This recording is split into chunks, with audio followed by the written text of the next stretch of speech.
Okay. All right. Welcome to the Wrestling Pod. I am your host, Carlito Santiago, and of course, with me as always, the lucrative, insane, free speech man himself, Luis Santiago. Luis, how was I mean, the man, the what? what? You mean the greatest turd in wrestling history? Yes. If you Cody guys Crybaby at it again?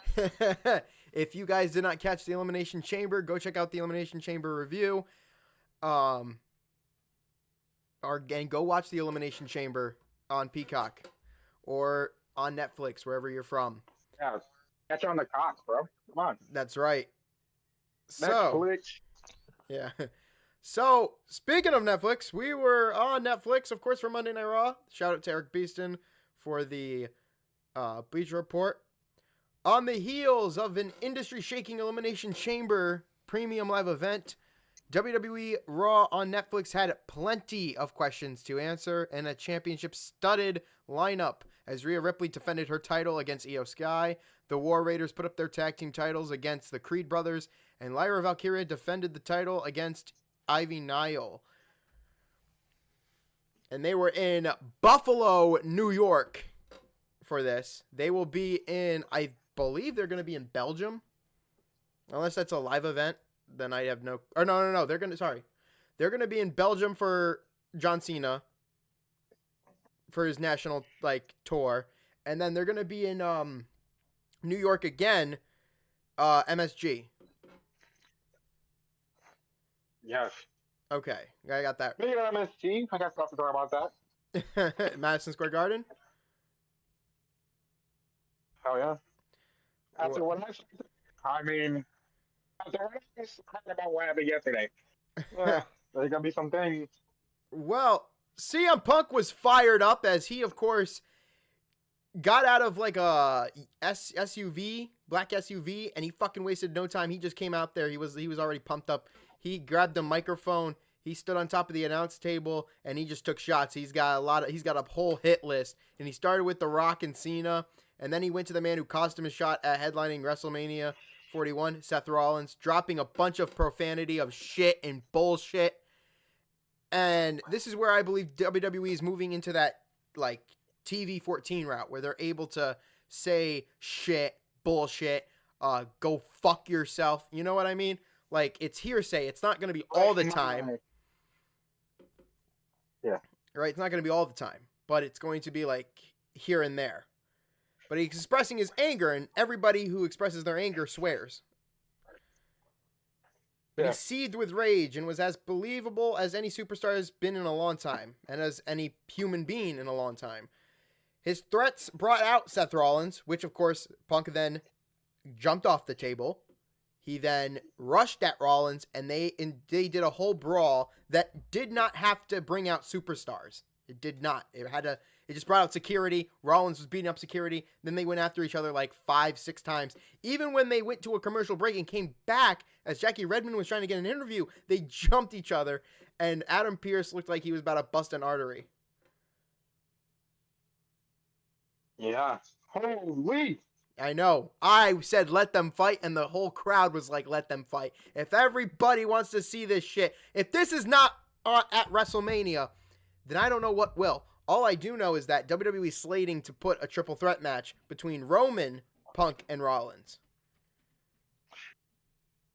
Yeah. So, but anyway, this was a red hot start to the show that picked up where the PLE left off and featured the two biggest stars on the show. A perfect opening segment. This was great in an A.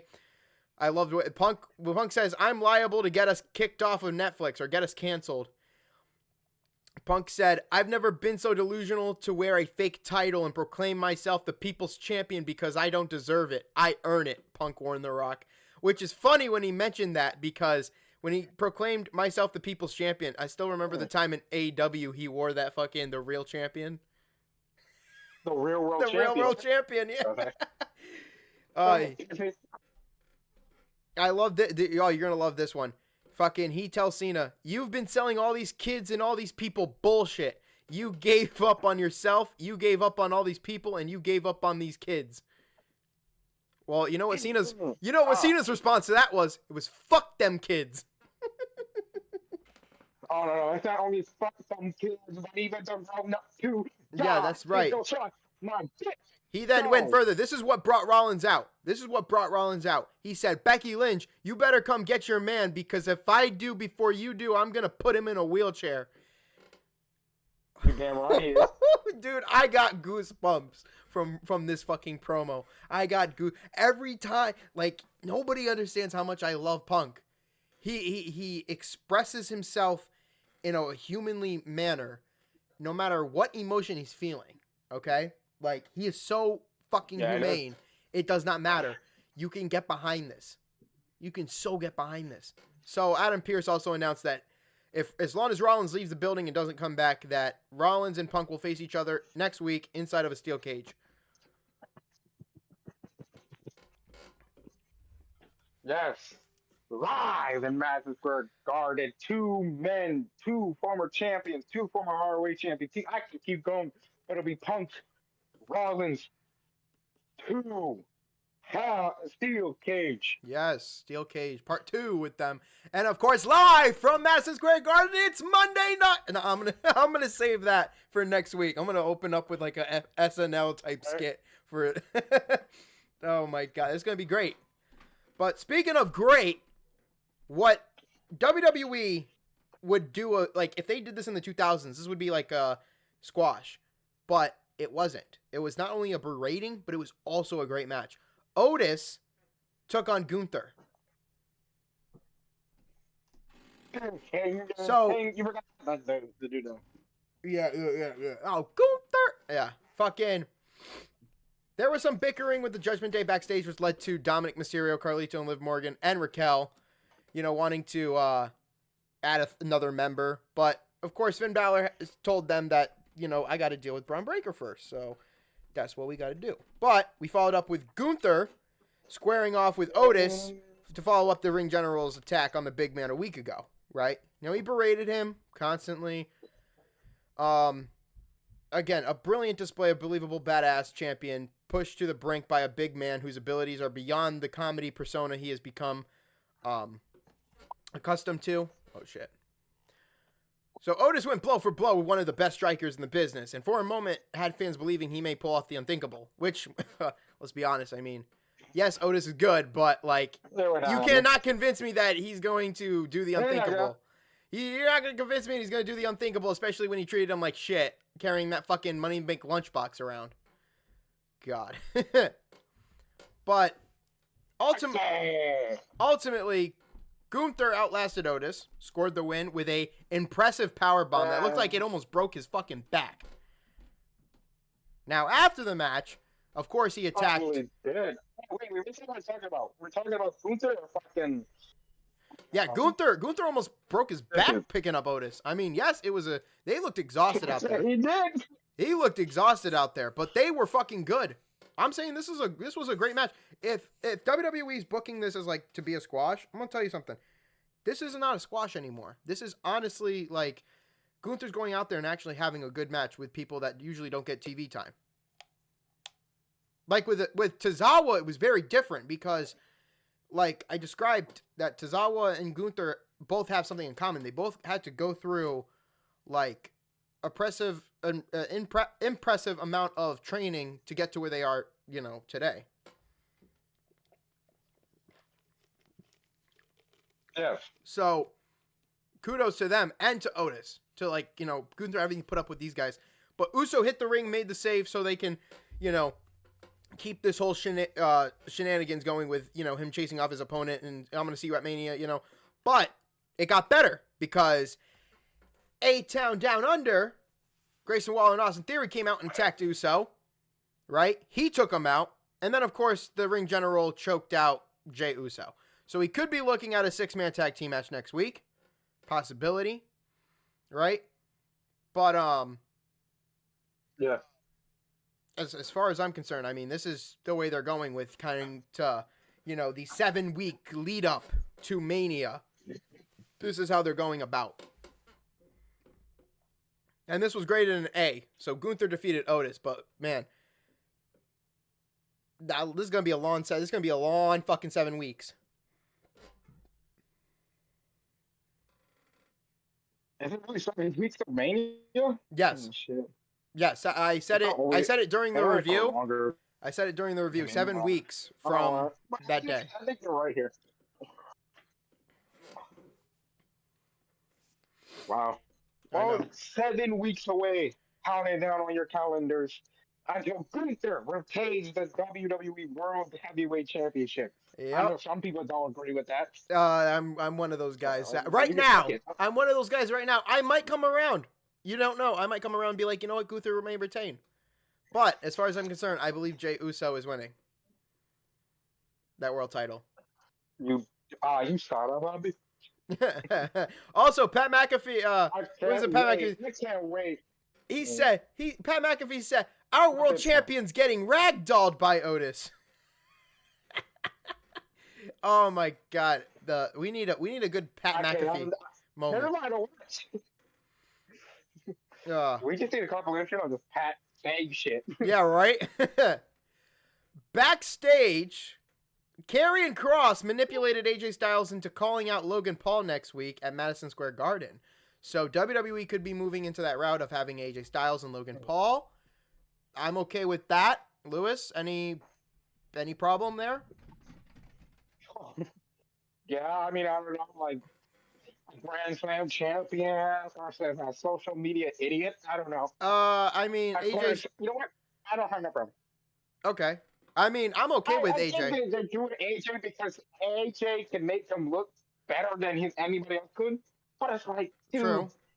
You put him up with like any guy. Like, there's not a single guy on the roster that could have fucking went in the ring with fucking Logan Paul. Well, here's the thing now too. 8. I did mention that, like, Braun Breaker, I don't know if I mentioned this, but Braun Breaker could be in a multi-man match, right? My initiative for this was, like, AJ Styles and Braun Breaker originally. But if AJ Styles is going to take on Logan Paul, then that means that we got to take AJ out, and Finn Balor would be put in there. So instead of AJ, it would be Braun Breaker, Finn Balor, Penta, Ludwig, Pete Dunne, and Sheamus. In like a 6-pack challenge or a ladder match for that matter. But I don't know. Whatever. What I do know though is we had a women's intercontinental. Oh wait, so what happened? I'm still going with the man. I'm still going with our intercontinental champion. Oh yeah. I mean, with women's intercontinental championship match. Yeah, we're probably gonna get another one with Sheamus or Finn Balor next week 2 weeks from now, because in 2 weeks that's St. Patrick's Day, and if we know anything, WWE likes to throw a little, match in there or feature, people of maybe like Irish descent. Maybe even Becky could come back. You don't know. Everything is open. That would be funny. That would be funny too. That'd be nice. In 2 weeks, Becky Lynch probably coming back. Ooh, we could get instead of Rollins and Punk. Yeah, instead of Rollins and Punk, we get Rollins and Becky versus Punk and AJ. Oh my God. Don't. I'm just coming up with ideas here. It's so good though. But anyway, Lyra Valkyria. Yeah, right?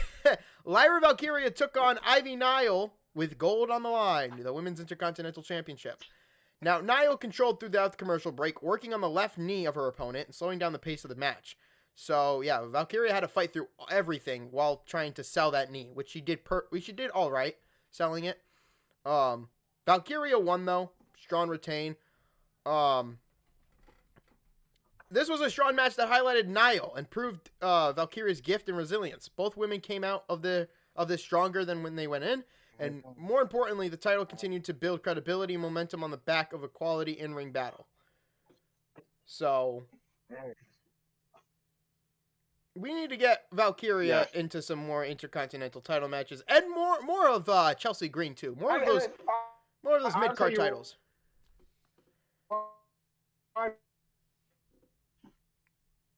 Right now, because is there any? What they have done with the PSC ever since we from Sonya?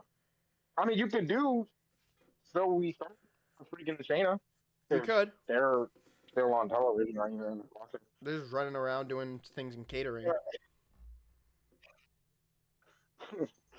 They're out here talking about freaking.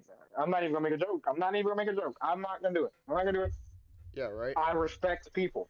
Yes. We respect the wrestlers, ladies and gentlemen. But it's okay. We can make jokes time to time. Adam Pearce obviously announced Punk and Rollins would be in a steel cage. Each other, not that. Yeah.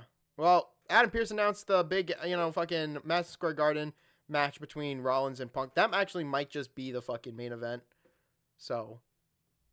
It will be. It's the same thing as the night one night one of fucking night one. The first Raw next week. Yeah.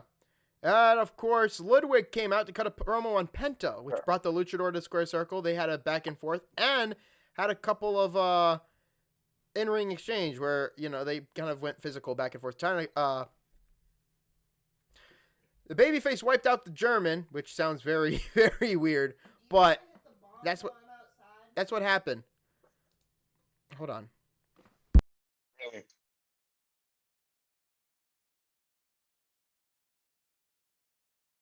Wow, just leaving like that, huh? Yes. He's a monkey. Because when I'm streaming, everybody wants to fucking interrupt me, and that's perfect. You should tell him to go kiss your ass. I'm streaming. Kiss my. Well, nothing much there. Hit it with an angle slamming. Oh, you should just go upstairs and hit it with an angle slamming. Leave. I should. I sent you the thing about fucking Linda McMahon. The Sting. Oh, great. Yeah.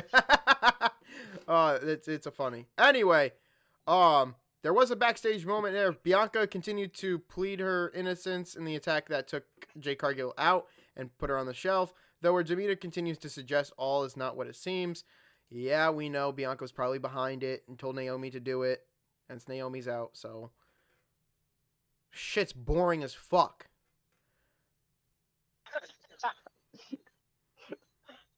I'm not even gonna lie. When are they gonna have each other get killed? Like, when are they finally gonna let WrestleMania, baby? It's probably gonna happen. WrestleMania. WrestleMania. Well, something we know is not gonna happen at WrestleMania now is the War Raiders and the Creed brothers, because they have their tag team title match here. Chad Gable, in a pre-taped video, made it to Mexico and received a mystery box from the man whose name was given to him by Dominic Mysterio. Yada, yada, yada. And, of course, we had the tag team match, which was pretty fucking good. A physical battle for the top prize in the tag division ensued, with the challengers using their uber athleticism to gain control of the match and cut the champions off from each other. So Eric and Ivar fought their way back into the contest, and after a wicked running crossbody that sandwiched Julius between the ladder and the LED apron, rolled to a victory with a War Machine to Brutus.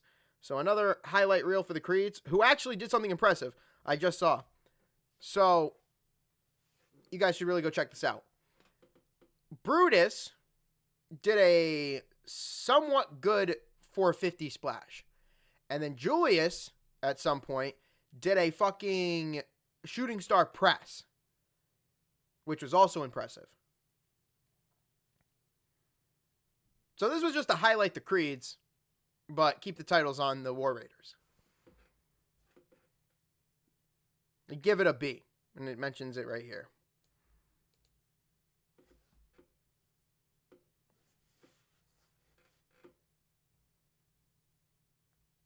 So what came next was the Judgment Day targeting Braun Breaker. Why target Braun Breaker? I don't fucking know. Because these guys honestly have fallen off the map.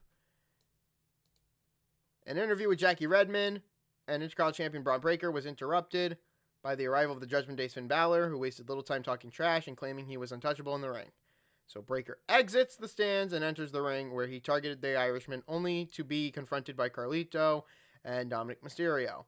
After wiping them out, he found himself on the defensive against Finn Balor. The champion recovered and chased the Prince off, then leveled Carlito to put an exclamation point on the segment. So, I don't know. It's kind of weak because you know how I feel about heel versus heel. It doesn't work because one of them has to be a babyface. You got to cheer for somebody. And unfortunately, as we're to this, If we're trying to make the change of making Braun Breaker more of a babyface or more appealing, well, sure. But he's coming off ruthless. And he doesn't give a fuck. Because he's a badass. And he's got the dogs barking. Whoa. What? You said it wrong. Braun Breaker's not a badass. All right? Braun Breaker is the baddest man on the planet. There you go. That's, well. All right? Most dangerous spear. Okay, I like Roman Reigns, but Baddest man on the planet. Like he's trying to rip through you. I mean, yes. Like, Yeah, the speed. His speed in the ring is too goddamn... Oh. And, I would not be surprised if fucking, who is it? Is it Scott? Scott Steiner's son? They're talking about him. They're talking about him. They're talking about him getting up in there at some point. Probably being a tag team. It'd be funny if like Scott Steiner's son hits a Steiner. Dude, that would be cool. They'd be a great tag team though. I'm fucking awesome. Think about that. Them, the Steiner. Like, oh my god, the Steiner cuz. That'd be crazy. Oh my god, that would be their name too. But you gotta go look up a picture of that motherfucker. He's actually in training to be a wrestler.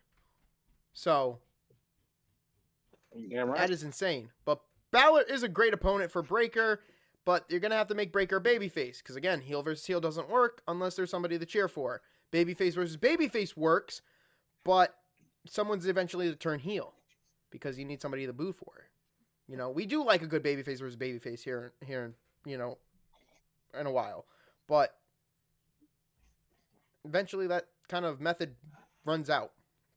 And if Mysterio, you know, if Dominic inserts himself into that format too, he might serve to like kind of break the tent, or well, actually, he might break up he might be the one to cause the downfall of what is left of the Judgment Day. I for the best. I think the Judgment Day ran its course. I'm just saying. Yeah, it honestly ran its course without Rhea and fucking Damian Priest there. I mean, this shit's like. I think personally, it's the Judgment Day gimmick is over. It's just over. It is, honestly. Well, you know what is over? Fun though too when I started, and I was like, oh yeah, of course. It was Evolution 2.3 or 2.0 or some shit, right? It was just those four. 2.3 is crazy. Those four individuals were just perfect. We didn't even have Evolution. You see, when they came back, Evolution, they were called De-Evolution because they were de-evolving into old men. Yeah. I swear to God, I think Batista fucked the doctor on those matches. He was trying to get above the people. Batista, my back. Triple H really dying in the ring. Fucking get like Ric Flair in his last match in one of those matches. God damn, Triple H. I'm Randy Orton. And don't care. 2 years?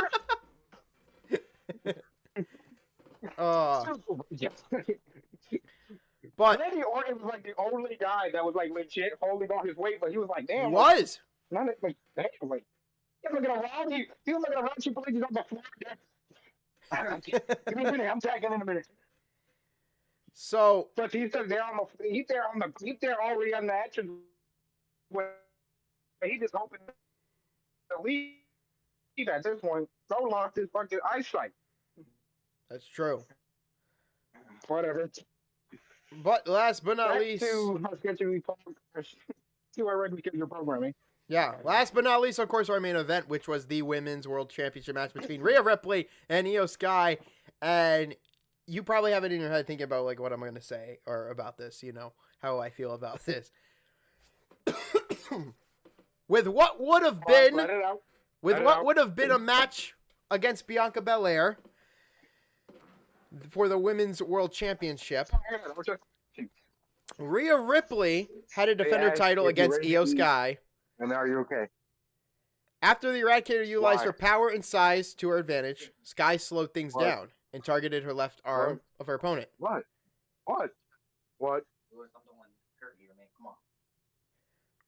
Ripley shook it off and delivered a missile dropkick that stunned the challenger, but failed to put her away.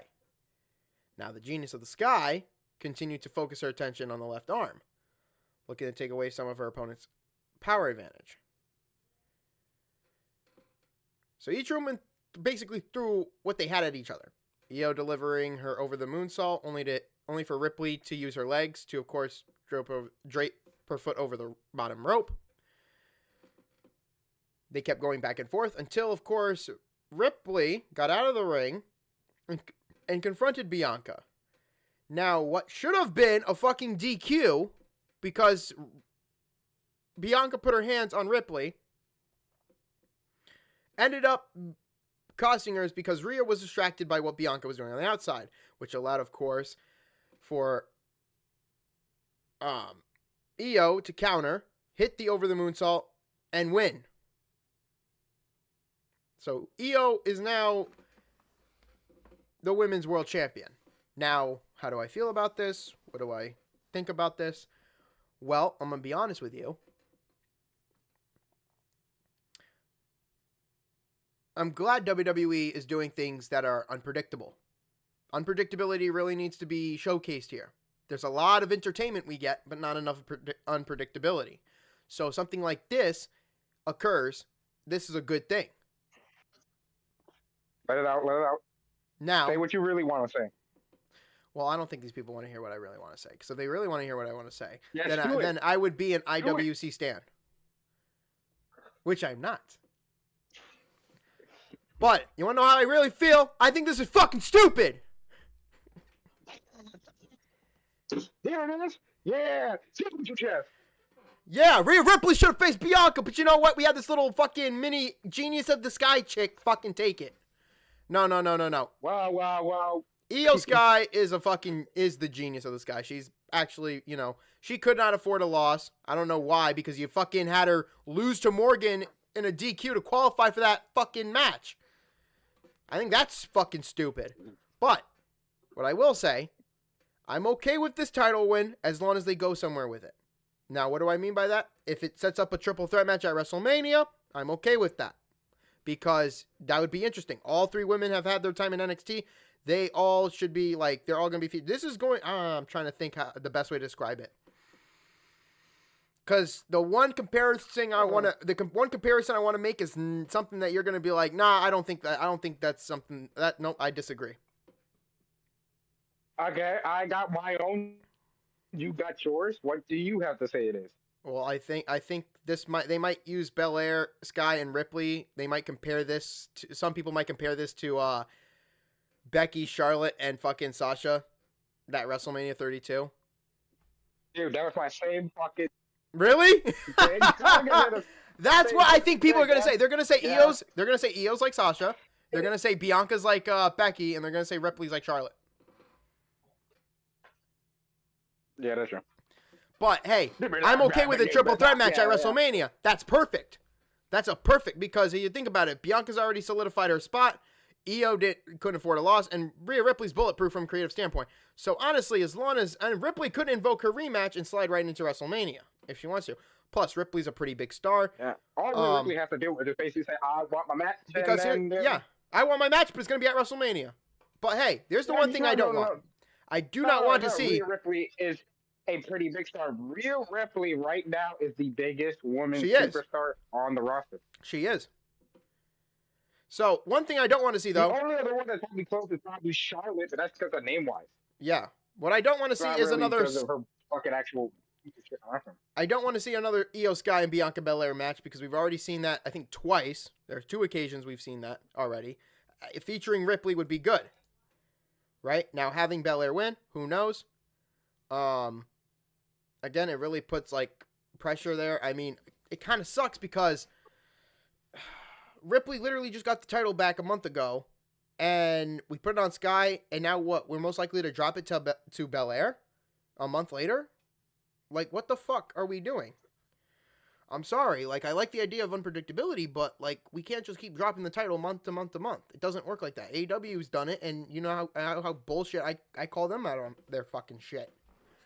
But no, here is okay as long as they... I stopped. I didn't stop. I just didn't watch. I'm okay with it as long as they go somewhere with it. That. As long as they go somewhere with it. If they don't go anywhere with it from a creative standpoint, then fuck this shit.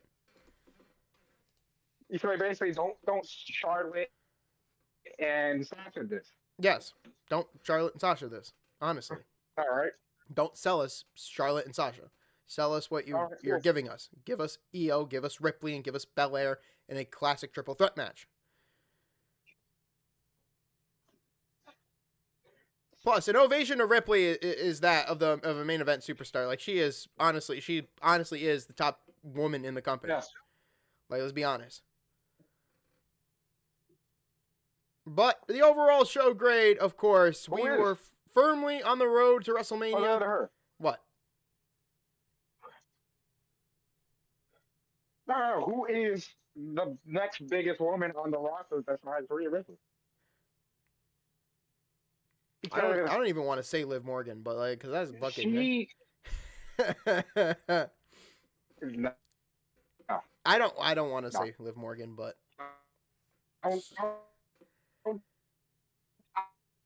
I know you want to because of personal reasons, but listen, I'll say this about Liv. She is over, but she ain't like pop. Like she's popular, but she ain't that.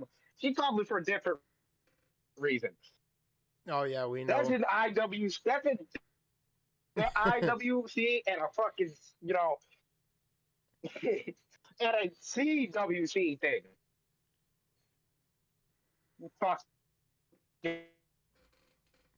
I feel like an IWC stand, but you know what? I'm being completely honest with it.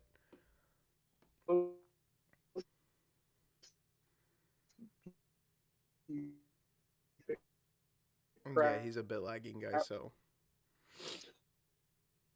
that's a different reason, and she brought that herself. I'm not even gonna lie. that is true. The things that she did for a lot of women, I fans that's going to fucking out. There is not.